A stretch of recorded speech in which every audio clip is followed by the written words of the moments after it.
بسم الله الرحمن الرحيم، والصلاة والسلام على المصطفى الهادي الأمين.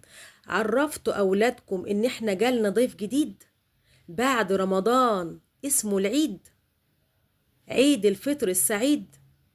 عرفتوهم إن الضيف ده بيقعد 3 أيام وبيجينا كل سنة بعد رمضان؟ عرفتوا أولادكم إن العيد ده اسمه عيد الفطر، بمعنى إن ربنا إدانا أجازة كلنا ربانية إجبارية، كل العالم بيحتفل فيها وبيها بعد صيام 30 يوم، وده من فضل رب الكون العظيم.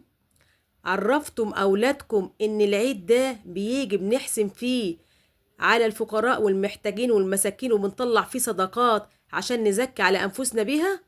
عرفتوا أولادكم إن العيد الجميل ده سيدنا النبي صلى الله عليه وسلم كان بيروح بأطهر الثياب، وهو سيد الأحباب كان بيمشي بالثياب متطهرة ومتعطرة ولكن مش غالية. تمام؟ عرفتوا أولادكم إن ده جاي رقم 4 من أركان الإسلام.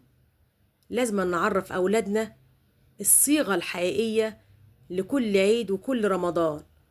كل سنة وانتم طيبين، أعاده الله عليكم باليمن والبركات، ولتشكروا الله شكرا كثيرا على ما أتاكم من فضل في هذا العيد السعيد. عرفتوهم إن ده اسمه شهر شوال، إنه 3 أيام بعد رمضان وهو من الشهور الميلادية. عرفوا أولادكم ضروري، لأن في اختلاف ما بين ديننا الجميل والعادات والتقاليد.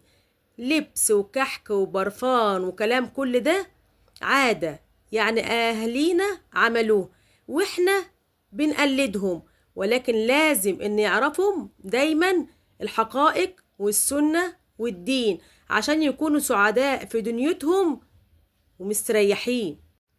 بسم الله الرحمن الرحيم. ولتكملوا العدة ولتكبروا الله على ما أتاكم ولعلكم تشكرون. وعرفوهم كمان إن من ضمن السنة تاكلوا تمرة وانتوا رايحين تصلوا العيد. كل سنة وانتم طيبين.